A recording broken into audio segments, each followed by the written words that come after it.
구독, 좋아요 필수인 거 아시죠? 그러면은 여러분 하시는 일 모두 잘 되실 겁니다.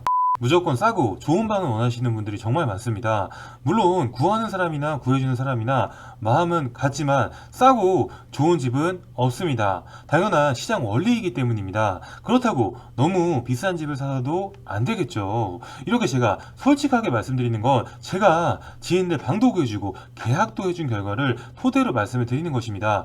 야, 그럼 이거 왜 만들었어?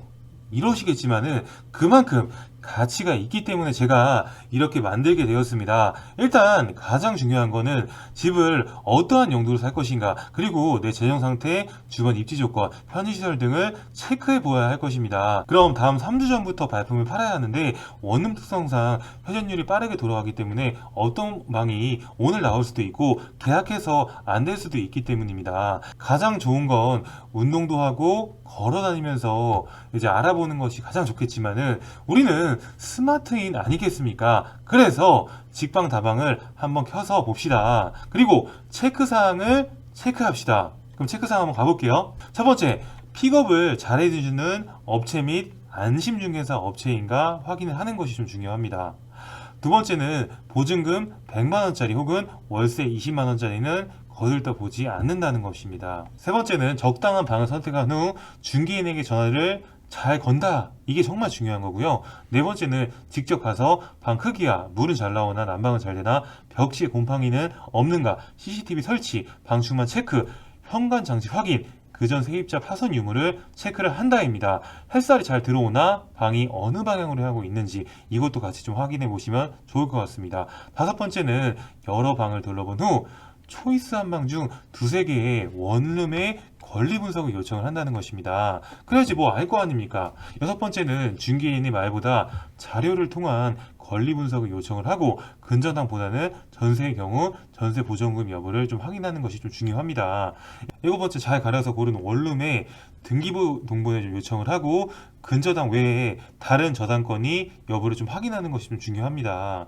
여덟 번째는 토지 이용 계획원의 땅의 위치와 마지막 초이스한 원룸의 주소지가 일치하는지 여부를 확인해야 됩니다. 이거는 건축물 대장을 떼어달라고 하면은 좀 알 수 있고요. 이걸 확인한 이유는 다른 사람이 이거 관련해서 계약할 수도 있잖아요. 이런 거 좀 방지하기 위해서입니다. 또 아홉 번째는 밤에도 한번 가보자. 거리의 음산함이나 시끄러움은 방음을 좀 확인하고 수면에 좀 방해가 안 되나 이런 거 좀 같이 보시면 좋아요. 왜냐면은 한번 아침에 보고 계약했는데 와, 저녁에 엄청 시끄러우면은 대략 난감, 이런 상황이 발생하기 때문이죠. 네, 이렇게 9가지를 본 후 보통 임대로 임차하여 거주하는 집은 항상 원상회복 의무가 좀 주어집니다. 보통은 집을 거주하다가 못을 받거나 정수기 설치 등 여러 가지 집을 훼손하거나 변형하는 경우가 많은데 이때 원상회복 의무가 발생을 합니다. 그나마 월세집의 경우는 임차인이 편의를 봐주는 경우도 미미하게 있지만은 전사의 경우는 원상회복을 요청하는 경우가 좀 많습니다. 원상회복 의무라 하면은 계약이 해지될 때 계약이 소급하여 해소가 되기 때문에 먼저 인도하였던 물건을 반환을 받고 대금을 반환하는 것처럼 각 당사자가 계약이 없었던 것 같은 상태로 되돌아가게 할 의무를 부담하는 것을 말합니다. 그럼 원룸 살 때 사기 안 당하려면 용어 정도는 알아야 되지 않겠습니까? 호구, 호갱 소리는 안 들어야겠죠. 그래서 제가 가장 많이 쓰는 용어를 좀 몇 가지 좀 추려봤는데요. 그래서 말씀을 제가 드릴게요. 첫 번째는 임대인입니다. 임대인은 집주인을 뜻합니다. 두 번째는 임차인입니다. 임차인은 본인입니다. 세 번째는 중개인입니다. 임대인과 임차인을 연결해주는 사람, 보통 전문 용어로 공인중개사라고 하죠. 부동산 아저씨 뭐 이런 것도 있을 수 있고, 중개인의 경우 잘 만나야 해요. 제 주변에 보면 대충 알아봐주고 등기부 등본도 제대로 검토 안 해서 임대인과 트러블이 있었던 적이 있습니다. 꼭 알아두시고요. 네 번째는 월세입니다. 계약 기간 동안 임차인이 매달 임대인에게 공간 사용료를 내는 방식입니다. 여기서 월세는 단기도 있고 장기도 있고 보증금이 많기도 하고 적기도 하고 없기도 합니다. 없는 것은 무보증이라고 합니다. 다섯 번째는 전세입니다. 임차인이 임대인에게 일정 금액을 맡기고 공간을 일정 기간 동안 사용하는 방식입니다. 전세는 계약이 만료되었을 때 맡긴 돈의 전액을 되돌려 받아야 한다는 점 꼭 명심하시고요. 월세도 꼭 계약 기간이 만료되었을 때 보증금을 받으셔야 합니다. 여섯 번째는 관리비입니다.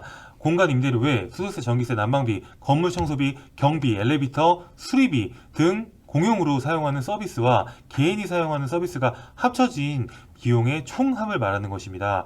혹은 전부 포함된 곳도 있는데 보통 모두 포함된 곳은 관리비가 그만큼 비싸지요. 하지만 후에 지불할 요금 생각 안 하고 펑펑 쓸 수 있다는 것이 가장 큰 장점이겠죠.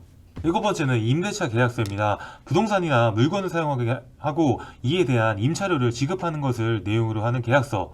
여덟 번째, 중개대상물 확인서입니다. 어떠한 물건이 두 당사자 사이에 해당되는 일이 대상 물건임을 확인하기 위한 문서를 뜻합니다. 그리고 마지막 가장 중요한 거, 항상 집을 구할 때는 계약서를 꼼꼼히 살펴볼 필요가 있겠죠. 여덟 번째, 원룸 크기와 종류입니다.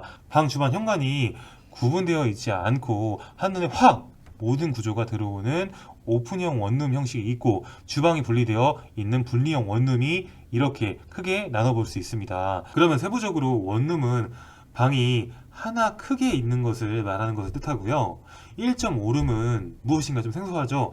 원룸과 투룸의 중간 포지션에 있는 집이라고 생각하시면 됩니다. 또 방 한 개가 거실이 구분되어 있는 정도, 평균 크기는 8평에서 12평 정도 좀 되신다고 보시면 되고요. 투룸의 경우는 방이 두 개가 있고 별도로 거실 같은 경우도 붙어있는 개념으로 이해하시면 쉽습니다. 3룸의 경우는 보통 방 두 개와 방 한 개 같은 넓은 주방경 거실형이 있고 방과 거실과 욕실이 있는 방이 있습니다. 리빙텔은 반대로 고시텔이라고 하는데 특징은 전기나 난방비 지원이 되는 곳, 식사가 제공되는 곳이 있습니다. 다만 중앙난방 및 온도 조절이 안 되고 취사시설이 공용입니다. 그 다음은 옥탑방인데요. 옛날에는 드라마 보면은 좁은 것을 좀 많이 생각하잖아요. 겨울에는 춥고 여름에 덥고. 근데 이런 게 아니라 요즘 넓고 깨끗해요. 괜찮아요. 다음 복층인데요. 복층은 1층, 2층으로 이어져 있는 것을 말합니다. 이어서 아홉 번째는 구축과 신축이 있습니다. 구축은 옛날 건물을 뜻하고 월세나 가격대가 저렴하고 원룸이라도 방이 크다는 장점이 있습니다. 다만 옵션 및 노후된 시설이 단점이며 시세 가격은 보증금 100만원, 월세 20에서 30 정도입니다. 다음은 준신축은 대부분 많이 거주하시는데 지어진 지 2, 3년 정도 되었으며 내부가 깔끔하고 원하는 위치에 많이 있으며 시세 가격은 보증금 200에서 700 정도이고요. 월세는 30에서 50 정도 사이입니다. 마지막 신축의 경우는 옵션 및 디자인이 모두 좋고 베란다를 포함해 방 크기가 크고 비싸다는 특징이 있으며 시세 가격은 보증금 500에서 1000만원, 월세는 50에서 80만원 이 정도 좀 사이를 합니다. 이어서 여덟 번째는 계약금입니다. 계약금은 계약 체결 시 당사자 1방이 상대방에게 대하여 교부하는 금전 기타의 유기물로서 그 작용에 따라서 계약 체결의 증거로서 의미를 갖는 것을 말합니다. 성질의 경우에 손해배상의 예정에 성질을 갖는 위약금 형식이라고 생각하시면 되고요.